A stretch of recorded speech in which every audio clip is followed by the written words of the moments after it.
Alright, got the first half of a ranking here for you. In last place, which is 12th, we have The Grave Dancers from After Night Horror Fest. In 11th place, we have The Graveyard Shift, and I think this is about in like a mining facility, or like a mine or something like that.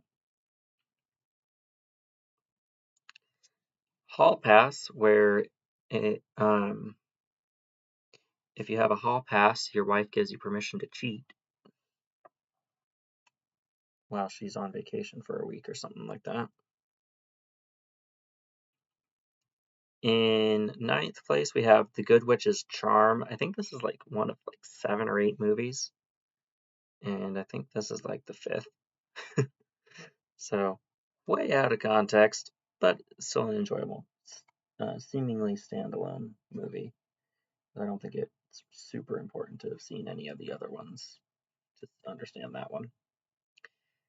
In 8th place, we have Godzilla x Kong, The New Empire. This is a really solid movie. Kong becomes King Kong at the end. It's his new empire, not Anakin's.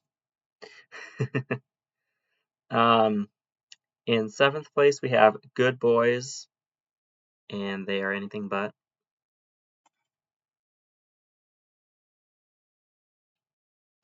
In 6th place, we have A Good Woman, starring Scarlett Johansson, and she does a pretty good job in this one. She plays kind of a naive, blonde wife character who is accused of cheating on her husband, but never actually does. In 5th place, we have The Mean One. This is a Grinch slasher. Very interesting twist on the Grinch lore. Or Grinch lore, I should say. I'd like to see a multiversal Grinch movie where it has the original Grinch, Jim Carrey's Grinch, the Benedict Cumberbatch Grinch, and Benedict Cumberbatch Grinch, and this version all together. I need to see which one's actually the superior one. My money's on Benedict Cumberbatch. Anyway, Benedict Cumberbatch did a good job in The Grinch. In 4th place, we have Hardcore Henry. The title character's face is never shown, which is interesting. He's just filmed from like the neck down the whole time in action shots and whatnot. It never shows his face, which is a really bizarre thing to do for a lead character. Gotta scroll up here. 3rd place is kind of a 6 for 1, and that is the entire series of Girls. Season 1, 2, 3, 4, 5, and 6. I thoroughly enjoyed the series from beginning to end. I didn't think it had any dull moments. It maybe had a few that weren't as like impactful, but that's okay. Our runner-up today is Girls Trip, and there are 2 fully clothed golden shower scenes in this. If you know what that is, you'll know what I'm talking about. If you don't, I'm not going to explain it.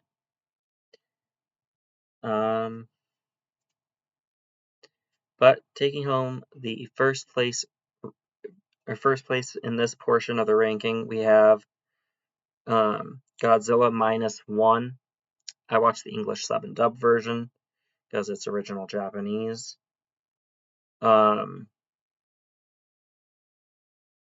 Actually, there's one more disc I technically need to bring up, but anyway.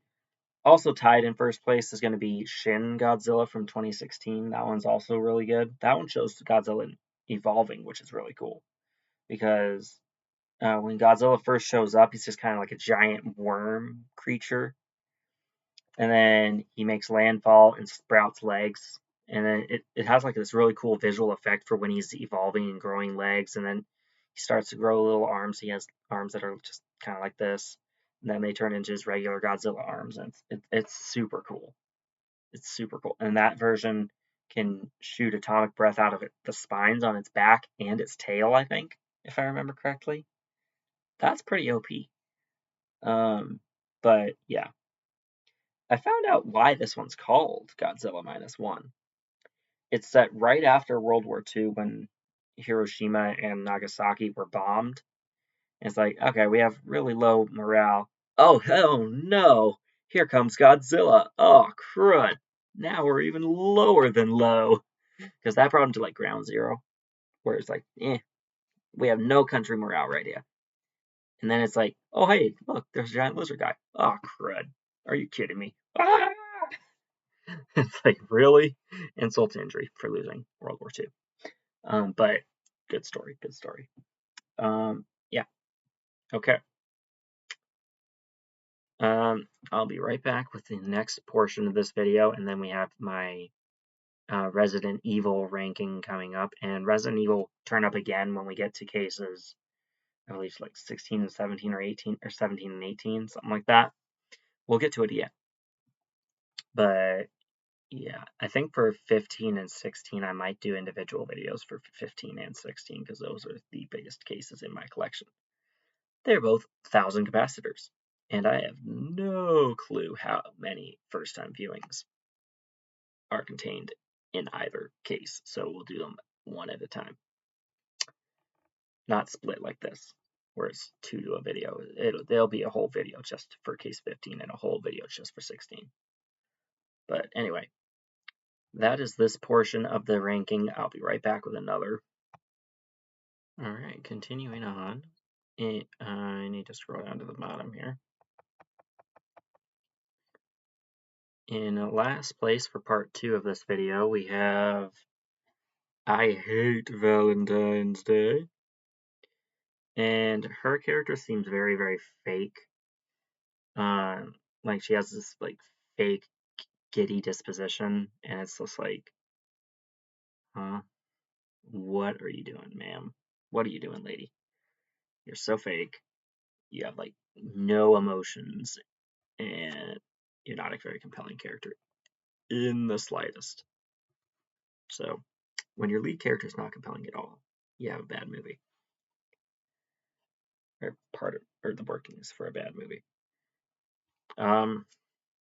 One that actually should be higher up in this list, now that I think about it, and that is Harry Potter 20th Anniversary Return to Hogwarts. Documentaries aren't really my thing, but this one was kind of special because I think it has Robbie Coltrane's last film appearance before he died. So just for that reason alone, it should be up higher on this list.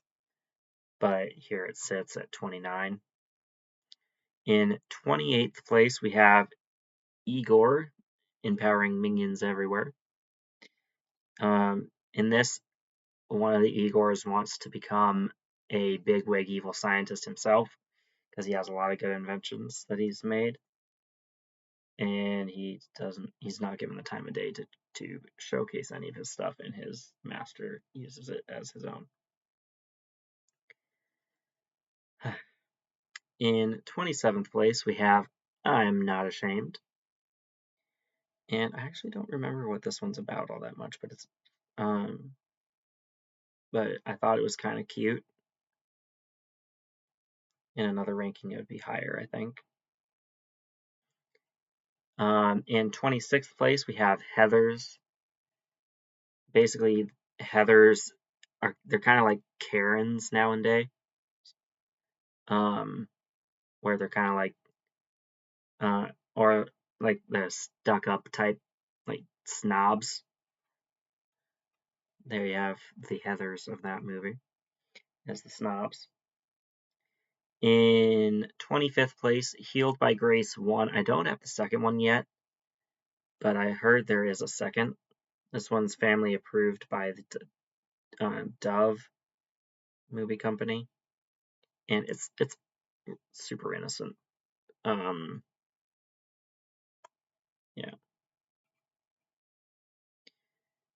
Another one I don't have the second one of yet is A Haunted House. This time I put yet in all caps because I thoroughly enjoyed this type of thing.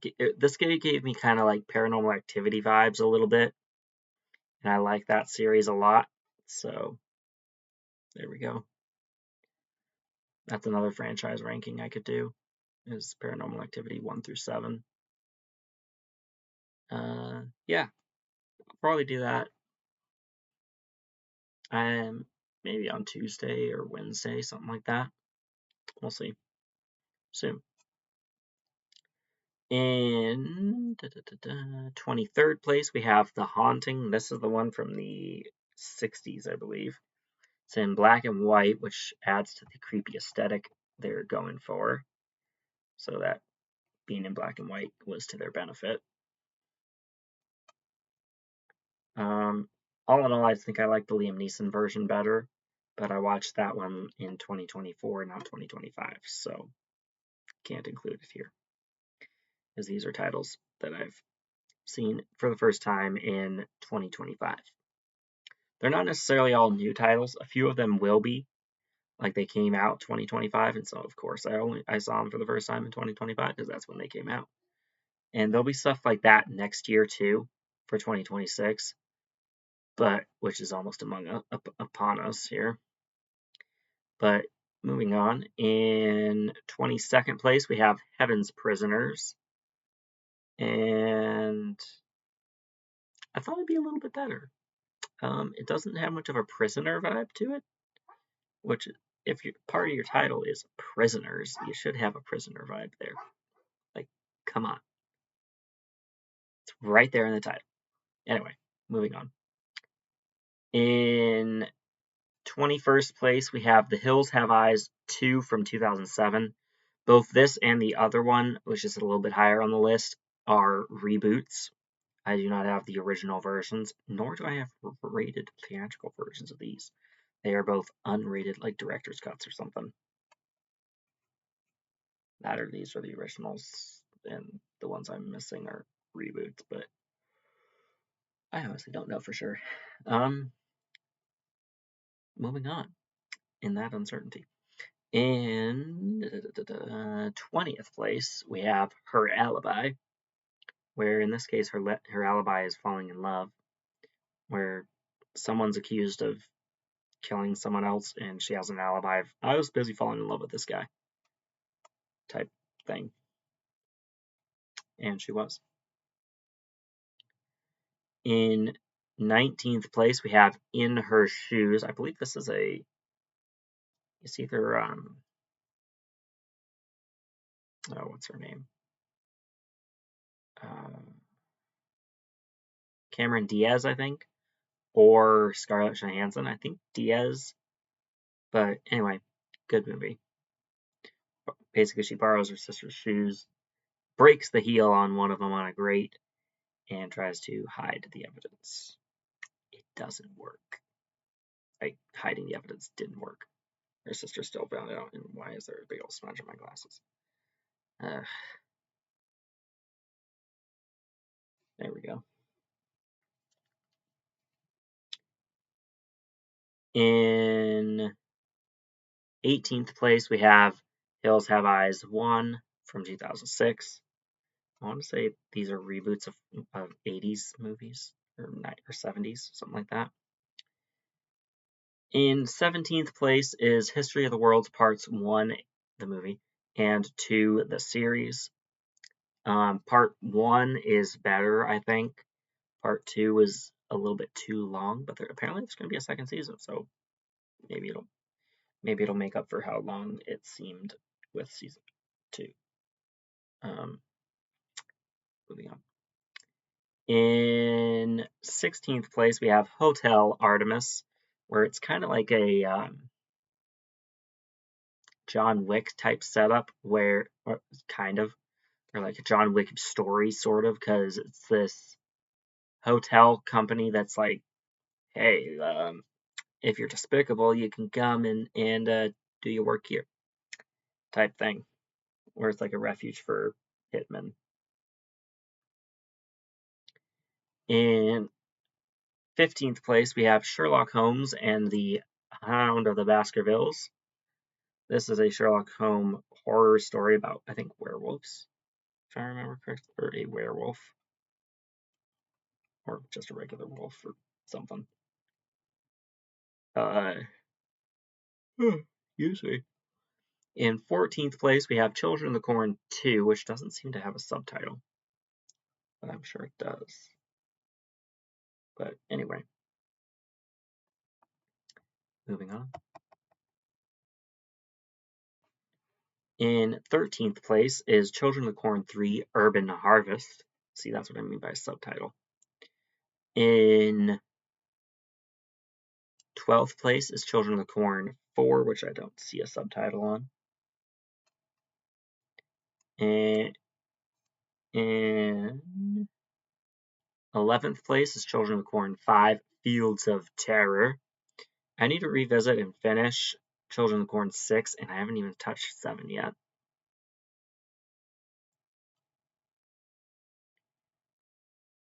In kicking off our top 10 here is Children of the Corn, the original, which I think works the best of the bunch, but I still haven't seen like all 10, as evidenced by only owning 7. I've seen half. I've seen about half. I've seen 1 through 5. I started 6 and then got distracted and took it out, and it's like, oh shoot, I lost my spot. Oh well, and I haven't gone back to try and check it out yet. I should probably set it aside to do that. Anyway, moving on. In 9th place, we have the Hurricane Heist. Why the heck anyone would want to try and steal anything during a hurricane is beyond me. But it makes for a good movie. So maybe that's why they did it, to make a good movie. Moving up a little bit to the top.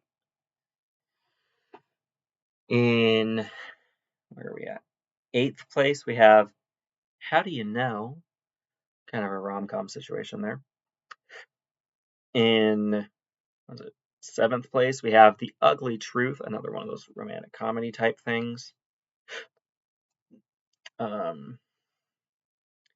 In 6th place, we have The Backup Plan, another one of those romantic comedy or romance movies. I've said it before, I don't shy away from the romances. I'm a hopeless romantic myself, so why would I shy away from a romance story? In 5th place, we have The Bounty Hunter, where I believe Gerard Butler's the bounty hunter guy. Moving on. Wait, is this in the right place? Hold on. Where did...